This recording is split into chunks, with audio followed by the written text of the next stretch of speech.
Hello friends, welcome my YouTube channel. मैं संपत सिंह आज आपके लिए जो लेके आया हूँ वो है मधुमेह।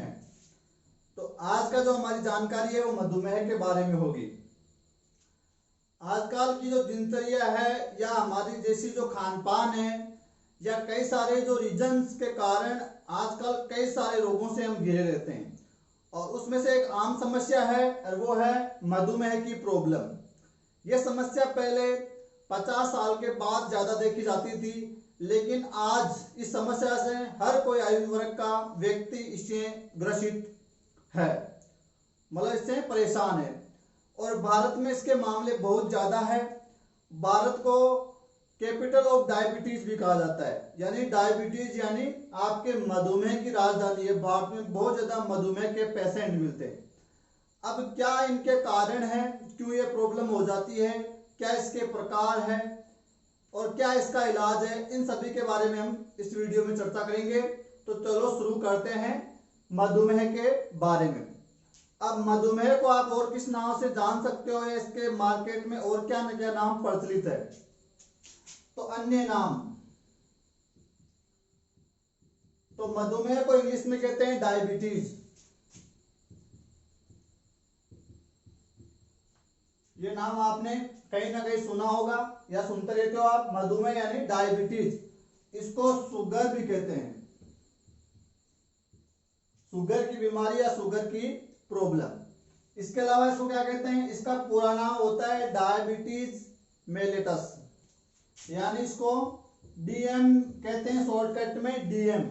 यानी आपका डी यानी डायबिटीज और एम यानी मेलिटस, डायबिटीज मेलिटस। तो इन सब नामों से इसको जाना जाता है। मधुमेह यानी इंग्लिश में इसको डायबिटीज कह रहे हैं, या इसको शुगर की प्रॉब्लम कह रहे हैं, बीमारी कह रहे हैं, या इसको डीएम यानी डायबिटीज मेलिटस के नाम से भी इसको जाना जाता है। इसमें मोस्टली क्या होता है, रक्त में शर्करा की मात्रा बढ़ जाती है, यानी उच्च शर्करा युक्त रक्त हो जाता है, यानी रक्त में शर्करा का लेवल एक निश्चित लेवल से ज्यादा हो जाता है और वो बढ़ा हुआ जो शर्करा होती है वो हमारे मूत्र में बाहर निकलने लग जाती है। उस समस्या को हम क्या कहते हैं, मधुमेह कहते हैं। तो एक बार देखते हैं इसको। देखो, हमारे शरीर में पाचन तंत्र से जुड़ी हुई एक ग्रंथि है जिसको कहते हैं अग्नाशय, यानी पेंक्रियाज। ये एक मिश्रित प्रकार की ग्रंथि होती है जो पाचन के लिए पाचक रस यानी जूस है वो भी छोड़ती है और कुछ हार्मोन भी छोड़ती है। तो ये 3 प्रकार के हार्मोन निकालती है। ये जो ग्रंथि होती है मिश्रित प्रकार की, मिक्स प्रकार की जो ग्रंथि है, इसमें लैंगरहैंस के द्वीप समूह पाए जाते हैं। और लैंगरहैंस के द्वीप समूह में 3 प्रकार की सेल पाई जाती है, अल्फा, बीटा और गामा। प्रत्येक प्रकार की जो सेल है वो अपने अपने हिसाब के जो है हार्मोन छोड़ती है। तो यहाँ जो है वो है बीटा सेल से जुड़ा हुआ हार्मोन। और बीटा सेल है जो कोशिकाएं हैं अग्नाशय की, जो लैंगरहैंस द्वीप समूह की कोशिकाएं हैं, बीटा सेल वो एक हार्मोन छोड़ती है और उस हार्मोन का नाम है इंसुलिन। अल्फा ग्लूकेगोन छोड़ती है और ये सोमेटोटेन स्टेटिन छोड़ती है। तो यहाँ हमको ज्यादा इस पर ध्यान देना है कि अग्नाशय की बीटा सेल कौन सा हार्मोन छोड़ती है, इंसुलिन हार्मोन छोड़ती है। तो ये जो इंसुलिन हार्मोन है इसका कार्य क्या है, ये इंसुलिन हार्मोन क्या करता है, रक्त में शर्करा की मात्रा का नियमन और नियंत्रण करता है। यानी रक्त में शर्करा की मात्रा कितनी रहनी चाहिए, ज्यादा हो जाती है तो अग्नाशय जो ग्रंथि है वो इंसुलिन का हार्मोन का मात्रा बढ़ाकर उसको लेवल करती है, या वो कम या ज्यादा जैसे भी होता है ये इंसुलिन हार्मोन उसको क्या करता है, नियंत्रित करता है। अब देखो होता क्या है, जैसे हम भोजन कर रहे हैं तो भोजन में हम ले रहे हैं कार्बोहाइड्रेट, और कार्बोहाइड्रेट का जब पाचन होता है और वो सरल अणु में टूटता है तो अंत में बनता है ग्लूकोज यानी शर्करा, जिसको शुगर हम कह रहे हैं। और ये ग्लूकोज क्या है, छोटे आंत में इसका अवशोषण होता है और इसको डाल दिया जाता है किसमें, रक्त में। और रक्त इस ग्लूकोज को लेकर कहाँ जाता है, हमारी सेल जो हमारा शरीर है, जो छोटी छोटी कोशिकाओं से मिलकर बना होता है, उन सेल्स में लेकर ये जाता है। तो रक्त में जो ग्लूकोज पड़ा है उसको यहाँ पहुंचाने में भी मदद करता है कौन, इंसुलिन। कि ये जो ग्लूकोज पड़ा है रक्त में, जो छोटी आंत से अवशोषित किया गया है, कार्बोहाइड्रेट के विघटन से जो बना है, वो रक्त में पड़ा है ग्लूकोज, और उसको सेल्स में पहुंचाने की मदद भी करता है कौन, इंसुलिन। अब यहाँ जो ग्लूकोज आया इस सेल में, ब्लड द्वारा छोड़ दिया गया, उस ग्लूकोज का क्या होगा, ऑक्सीकरण होगा, यानी श्वसन के दौरान जो ऑक्सीजन गैस को ग्रहण करते हैं उसका ऑक्सीकरण होता है उस ग्लूकोज का। और ऑक्सीकरण से क्या होता है, ग्लूकोज का विघटन होता है, जिससे हमको क्या मिलती है, ऊर्जा मिलती है, हमको कार्य करने के लिए ऊर्जा मिलती है। तो ये जो इंसुलिन है वो ऊर्जा को भी बनाए रखता है, शरीर में कायम रखता है, ताकि हम लगातार कार्य करते रहे। तो ये इंसुलिन क्या कर रहा है, इन सेल में ग्लूकोज को पहुंचाने का काम भी कर रहा है, ऊर्जा को भी कायम रख रहा है, और रक्त में शर्करा की जो मात्रा उसको नियमन और नियंत्रण कर रहा है। मोस्टली काम इसका यही है, रक्त में शर्करा की मात्रा का नियमन करना। तो ये क्या करता है इंसुलिन, एक क्रिया होती है ग्लाइकोलाइसिस की क्रिया द्वारा। ये क्या करता है, जो एक्स्ट्रा जो ग्लूकोज होता है, जितना हमने काम में ले लिया, ऊर्जा बन गई, वो ठीक है, लेकिन जो एक्स्ट्रा ग्लूकोज बच गया जो रक्त में पड़ा, उसका क्या होगा, ज्यादा हमने खा लिया या ज्यादा ग्लूकोज मीठा खाया तो शर्करा की मात्रा ब्लड में बढ़ गई, उसका क्या होगा, तो उसको इंसुलिन क्या करेगा, ग्लाइकोजन में बदल देगा।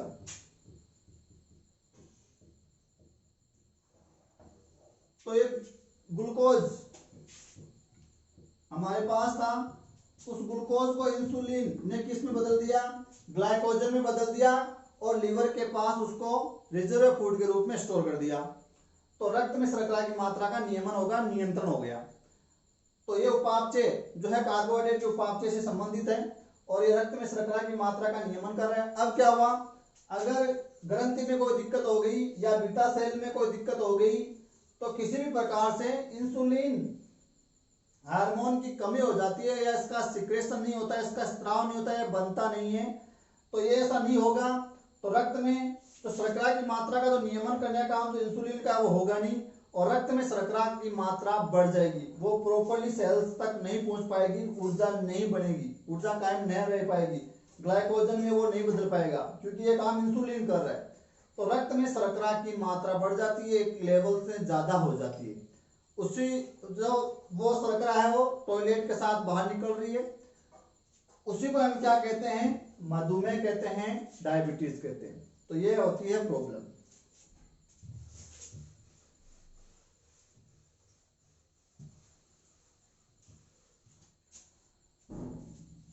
अब आजकल इसके बहुत ज्यादा जो है पेशेंट वगैरह आ रहे हैं, तो इसकी जागरूकता के लिए 14 नवंबर को वर्ल्ड डायबिटीज डे मनाया जाता है। 14 नवंबर को वर्ल्ड डायबिटीज डे के रूप में इसको मनाया जाता है, इसकी जागरूकता फैलाने के लिए।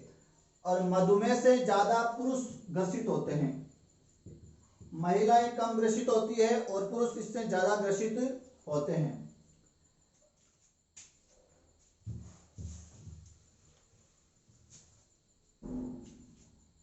तो ये तो हो गया मधुमेह, इस प्रकार है वो रोग है जो है वो होता है। अब ये सब क्यों हो गया, इंसुलिन की कमी क्यों होगी, उसके हम कई सारे कारण हो सकते हैं, तो वो देखेंगे हम।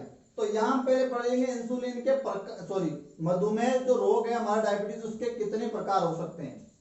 तो मधुमेह के प्रकार, इस रोग के मोस्टली 3 प्रकार है। पहला है मधुमेह जो है वो टाइप फर्स्ट, टाइप प्रथम या टाइप फर्स्ट प्रकार का मधुमेह। ये जो है टाइप फर्स्ट वाला, ये बहुत ज्यादा गंभीर होता है, ये गंभीर स्थिति है। इस टाइप फर्स्ट वाले जो मधुमेह, उसके जो लक्षण है वो बहुत जल्दी प्रकट हो जाते हैं, लगभग 1 सप्ताह में इसके लक्षण प्रकट हो सकते हैं या 1 महीने में, यानी इसके लक्षण बहुत तेजी से विकसित होते हैं, और ये काफी गंभीर स्थिति मानी गई है। और इसके मामले लगभग मिलते हैं 10% मिलते हैं, यानी कम मिलते हैं, इसके मामले इतने ज्यादा नहीं मिलते हैं। ये क्या है, ये ऑटो इम्यून डिसऑर्डर है, यानी इसके होने का जो कारण है वो है ऑटो इम्यून डिसऑर्डर। ये क्या है, यानी इसमें क्या होता है, हमारा इम्यून सिस्टम जो जो बीटा सेल्स है उसको नष्ट कर देता है।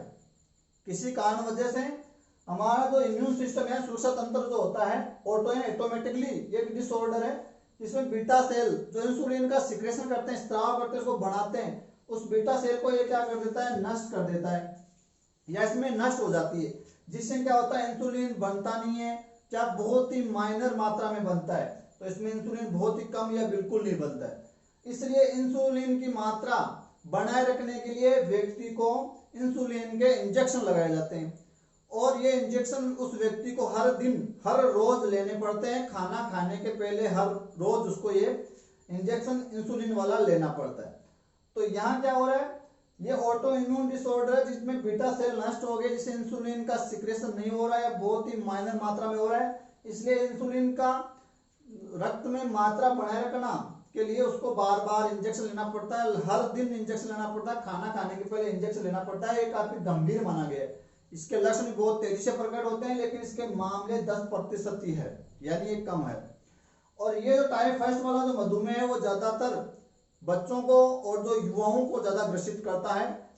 प्रौढ़ावस्था या बच्चे उनको ज्यादा ये देखने को मिलता है, बुजुर्गों में कम देखने को मिलता है।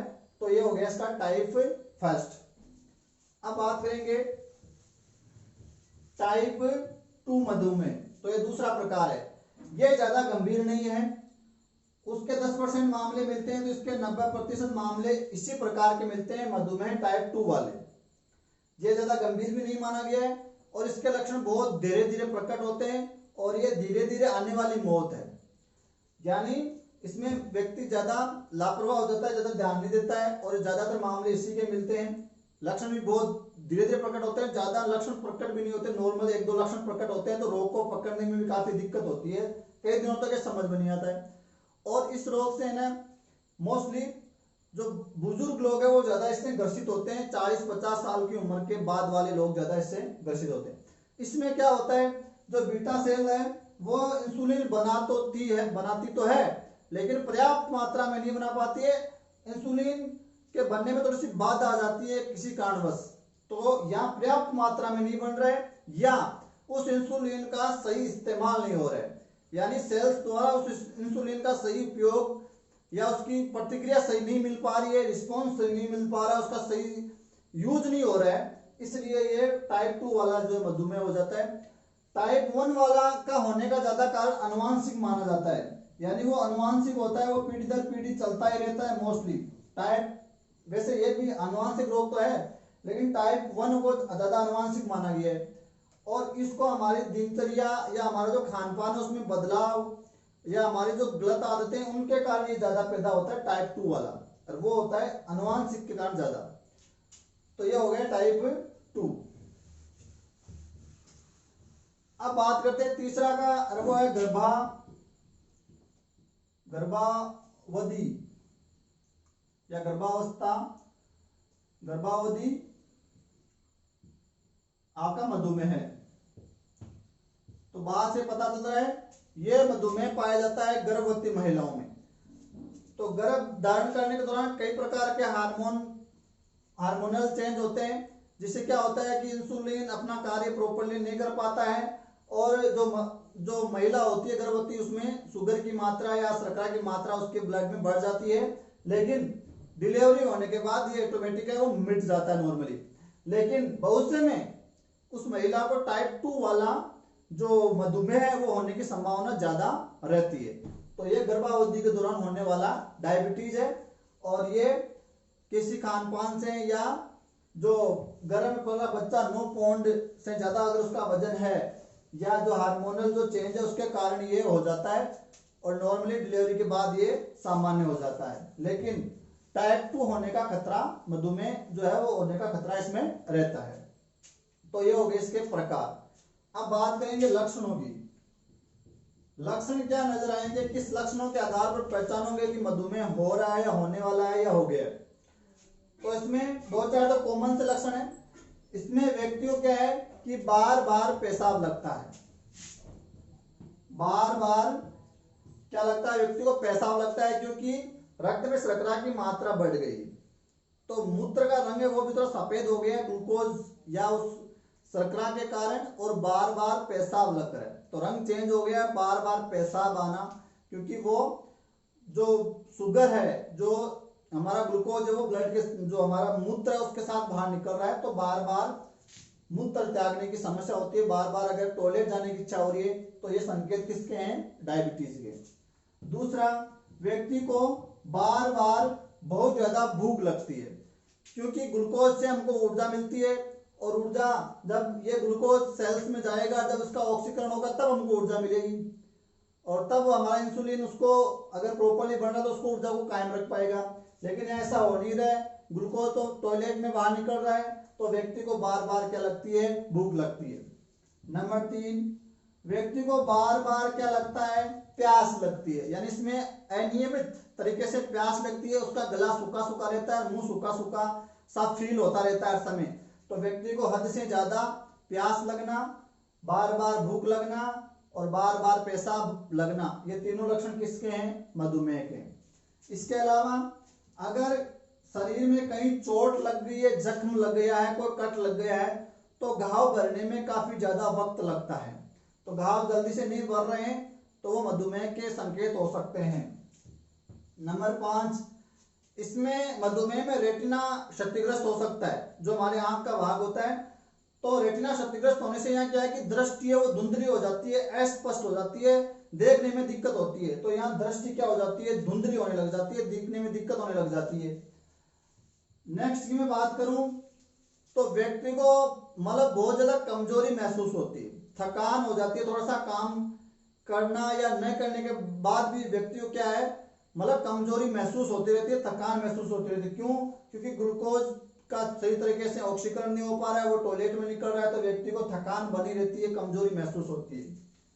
नेक्स्ट की बात करूं तो यहाँ जो वजन है वो अचानक बढ़ सकता है या घट सकता है। नॉर्मली वजन इसमें काफी कम हो जाता है, या कई बार बढ़ के घट जाता है, या बढ़ जाता है या घट जाता है, तो वजन में कोई परिवर्तन हो रहा है। तो नेक्स्ट में बात करूं तो त्वचा संबंधी प्रॉब्लम, कि त्वचा पर बार बार फोड़े फुंसी होना, त्वचा पर खुजली होना, स्क्रैचेज होना, या त्वचा पर डार्क स्पॉट होना, खासकर कोहनी, घुटनों पर, हथेली के पीछे वाले भाग पर खुजली होना, या जो हमारे प्राइवेट पार्ट्स है वहां संक्रमण होना, केविटी होना, ऐसे त्वचा से जुड़ी हुई समस्या इसमें देखी जा सकती है।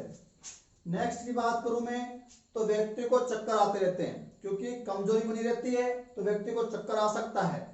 नेक्स्ट की बात करूं तो चिड़चिड़ापन, उसका व्यवहार थोड़ा खराब हो जाता है, व्यक्ति को चिड़चिड़ापन बना रहता है, क्योंकि शरीर प्रॉपर्ली वर्क नहीं कर रहा है, इंसुलिन की कमी हो रही है, ग्लूकोज सही तरीके से काम नहीं आ रहा है, तो व्यक्ति का जो व्यवहार है वो चिड़चिड़ा सा हो जाता है।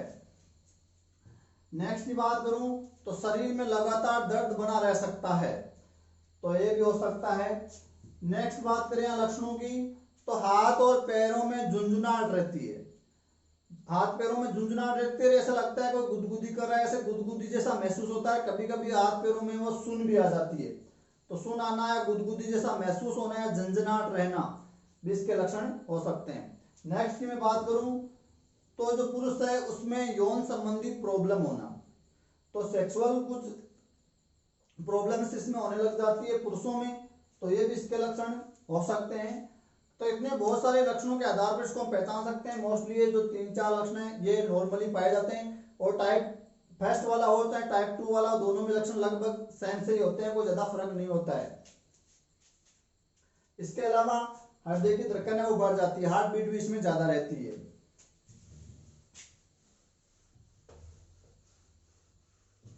तो ये हो गए इसके लक्षण। अब देखेंगे कारण क्या है, किस कारण से ये रोग हो रहा है। एक कारण तो हमने पहले देखा कि आनुवांशिक हो सकता है, यानी हमारी जो हिस्ट्री है, पेरेंटल हिस्ट्री है, दादा के, पापा के, माँ के, किसी के भी है, तो वो संतान में ये रोग आने की संभावना ज्यादा रहती है, यानी आनुवांशिक होता है। नेक्स्ट मोटापा, यानी ज्यादा अगर वजन है, मोटापा है, तो डायबिटीज का खतरा इसमें बढ़ जाता है। नेक्स्ट बात करूं तो हार्ट संबंधित कोई प्रॉब्लम है, हमारे हृदय से संबंधित कोई प्रॉब्लम है, तो उसके भी डायबिटीज होने का खतरा बढ़ जाता है। नेक्स्ट की बात करूं तो तनावपूर्ण जीवन, अगर हम बहुत ज्यादा स्ट्रेस ले रहे हैं, काम का तनाव में रह रहे हैं, या नींद अपनी पूरी प्रॉपरली पूरी नहीं कर रहे हैं, या हमारी जो दिनचर्या है यानी हमारा खान पान या अनियमित जो जीवन शैली है, पूरी नींद नहीं ले रहे हैं, तनाव में रह रहे हैं, मोटापा हो गया है, शराब पी रहे हैं, धूम्रपान कर रहे हैं, पानी कम पी रहे हैं, रेशे युक्त आहार कम ले रहे हैं, फल सब्जियां हरी सब्जियां कम खा रहे हैं, मोटापा है या अनुवांशिक, इन सभी कारणों से या हृदय संबंधित कोई प्रॉब्लम है जिससे ये होने के खतरे या चांसेस बढ़ जाते हैं। तो या मीठा ज्यादा खा रहे हैं, क्योंकि मीठा खाने से जो उसमें ग्लूकोज जो शर्करा है जो शुगर है वो ब्लड में ज्यादा जाती है, इंसुलिन प्रॉपर्ली उसका सामना नहीं कर पाता है, तो इससे भी समस्या हो सकती है। तो इन सभी कारणों से मधुमेह होने का खतरा बढ़ जाता है।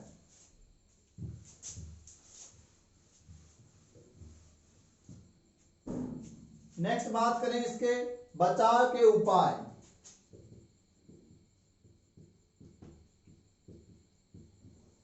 तो बचाव के उपाय के देखो कारण एक और हो सकता है हमारा स्थिर जीवन यापन। अगर हम बहुत ज्यादा बैठकर आराम से समय बिता रहे हैं तो मधुमेह होने के चांसेस बढ़ जाते हैं। कहा जाता है कि लगभग हर दिन 3-4 किलोमीटर पैदल चलना अच्छा माना जाता है मधुमेह के पेशेंट्स के लिए, जो पेशेंट होते हैं, जो रोगी होते हैं। तो लगातार अगर हम बैठकर दिन भर बैठकर काम चला रहे हैं, आलस्य वाला काम है, फिजिकल एक्टिविटी बहुत कम कर रहे हैं, कोई योग कोई एक्सरसाइज बिल्कुल नहीं कर रहे हैं, हार्ड वर्क नहीं कर रहे हैं, तो मधुमेह के खतरे बढ़ जाते हैं। तो इसमें बचाव का उपाय यही है कि लगातार व्यायाम, कोई योगाभ्यास, कोई एक्टिविटी करते रहें, या पैदल चलते रहें, या कुछ हार्ड वर्क करते रहें, तो इससे हम बच सकते हैं। नेक्स्ट, वजन, हमारे वजन को मेंटेन रखें, मोटापा ना आने दें।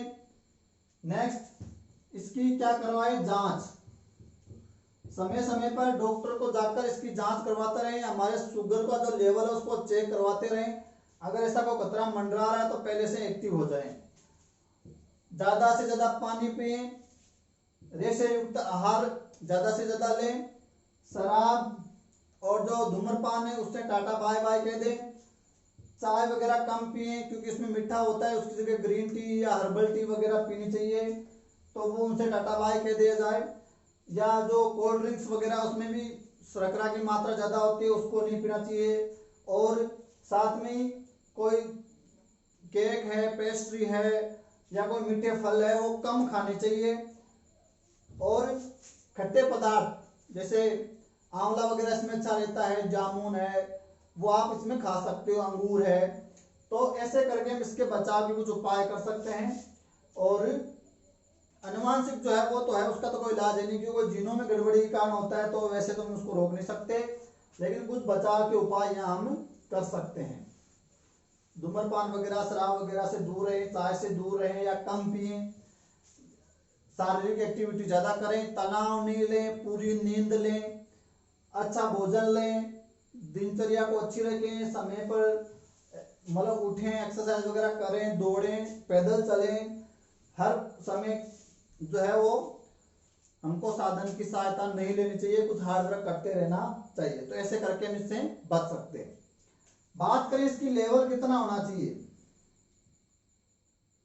तो नॉर्मल इसका लेवल खाना खाने से अगर पहले हम चेक करेंगे स्वस्थ व्यक्ति का, तो वो होगा 70 से आपको मिलेगा ये 110 मिलीग्राम प्रति डेसीलीटर। और खाना खाने के बाद ये मिल सकता है आपको कितना, 100 से लेकर 140 मिलीग्राम प्रति डेसीलीटर। ये स्वस्थ व्यक्ति का बता रहा हूँ। लेकिन डायबिटीज का जो पेशेंट होता है उसमें नॉर्मली ये ज्यादा मिलता है, यहाँ ये मिलता है लगभग 120 से ज्यादा मिलीग्राम प्रति डेसीलीटर, और ये मिलता है लगभग 180 मिलीग्राम प्रति डेसीलीटर से ज्यादा मधुमेह के पेशेंट में। और ये स्वस्थ व्यक्ति का इतना शुगर लेवल मिल सकता है, अगर आप चेक करोगे इसमें है तो आप स्वस्थ हो, सही प्रॉपरली काम चल रहा है। इससे कम या ज्यादा है तो दिक्कत वाली बात है।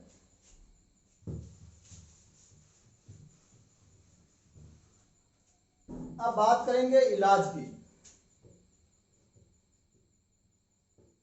इलाज क्या है, तो इलाज इसके लिए हम बात पहले कर सकते हैं, इसके लिए इंसुलिन के इंजेक्शन लग सकते हैं, या इसमें कुछ टेबलेट वगैरह मिलती है, या इंसुलिन एक पंप आता है वो तो है ये। साथ में कोल्ड ड्रिंक वगैरह, चाय वगैरह कम पीना, धूम्रपान नहीं करना, शराब नहीं करना, ये इसके इलाज ये इनसे दूर रहेंगे। या मिठाई से दूर रहेंगे, लगातार योगाभ्यास करेंगे, हार्ड वर्क करते रहेंगे, वजन को मेंटेन रखेंगे, दिनचर्या को अच्छी रखेंगे, संतुलित आहार लेंगे और हर कैसा खाएंगे नहीं, अच्छा खाएंगे, रेसिपी आहार खाएंगे, फल सब्जियां, ताजा फल, हरी सब्जियां ज्यादा खाएंगे तो वो हो जाएगा।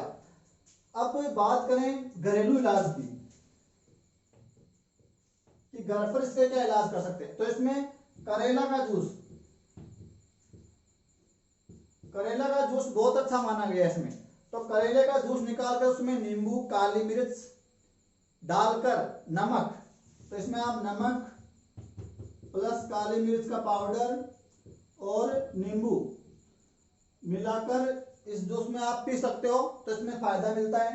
साथ ही जामुन प्लस शहद खाया जा सकता है। वैसे शहद मीठा होता है लेकिन इसमें थोड़ा बहुत चलता है। इसी के अलावा आंवला प्लस शहद प्लस हल्दी भी कारगर होती है। और मेथी प्लस पानी के साथ मेथी ली जा सकती है। इसके अलावा इसमें लहसुन भी ठीक रहता है, पालक अच्छा रहता है। सब्जियों की बात करें तो इसमें कौन कौन सी सब्जियां उसको खानी चाहिए रोगी को, तो पालक की सब्जी, मेथी की सब्जी, करेले की सब्जी, तुरई की, लौकी की, परवल की, आपकी गाजर, मूली, सलजम, टमाटर, बैंगन, ऐसी सब्जियां इसके लिए अच्छी मानी जाती है। और फलों की बात करें तो संतरा, मौसमी, नाशपाती, पपीता, अमरूद, केला, अंगूर, जामुन, ऐसे फल इसमें खाने चाहिए। मीठे फल है कुछ आम, सेब वगैरह नहीं खाने चाहिए उसमें, वैसे मीठा है, शर्करा की मात्रा ज्यादा तो वो नहीं खानी चाहिए। और इसमें डिब्बाबंद सामग्री से थोड़ा सा दूर रहना चाहिए। डिब्बाबंद सामग्री नहीं खानी चाहिए, मीठा नहीं खाना चाहिए, तो उनसे आप दूर रह सकते हो। इसके अलावा मेथी दाना भी इसमें अच्छा होता है। साथ में दालचीनी ले सकते हो आप पानी के साथ, तो ये इसका घरेलू इलाज है। गिलोय ले सकते हो, गिलोय का भी इसमें फायदा होता है, गिलोय ली जा सकती है। इसके अलावा एलोवेरा जूस, नीम जूस, एलोवेरा जूस, करेला जूस, आंवला, शहद, हल्दी, जामुन, शहद, मेथी दाना, पालक, लहसुन, अदरक भी इसमें अच्छी रहती है। ये ऐसा कुछ लिया जा सकता है घर पर और उसको कंट्रोल किया जा सकता है काफी हद तक। और साथ में दवाइयां, इंजेक्शन वगैरह वो तो चलती है। और कुछ हार्ड वर्क करके लगातार बैठे नहीं रहना है, आलस्य नहीं करना है, स्थिर जीवन यापन नहीं जीना है। थोड़ा सा पैदल अगर हो सके तो 5-6 किलोमीटर रोज पैदल चलना चाहिए। ऐसे करके हम इस पर थोड़ा बहुत काबू पा सकते हैं। इसके अलावा कम कैलोरी वाला भोजन लेना है। और करी पत्ता, मेथी दाना नहीं है, करी पत्ता, कम कैलोरी वाला भोजन। और इसके अलावा तो ये इस प्रकार हम इसका क्या कर सकते हैं, इलाज कर सकते हैं। कुछ इसमें कॉम्प्लिकेशन आ जाती है, ये जब रोग ज्यादा फैल जाता है तो क्या जटिलताएं आती है कि इसमें हार्ट अटैक होने के जो खतरे हैं 50 गुना बढ़ जाती है। शरीर में झुंझुनाहट होना या नर्वस सिस्टम पर इफेक्ट, दिमाग पर इफेक्ट या कोमा में चले जाना, तो ये ऐसी समस्याएं इसमें ज्यादा दिक्कत होने से, कॉम्प्लिकेशन होने पर ऐसा हो जाता है। और साथ में इसमें आप दलिया ले सकते हो, ओमेगा 3 ले सकते हो और इस प्रकार। और साथ में इस प्रकार आप इसमें कुछ ध्यान रखकर इससे बचा जा सकता है।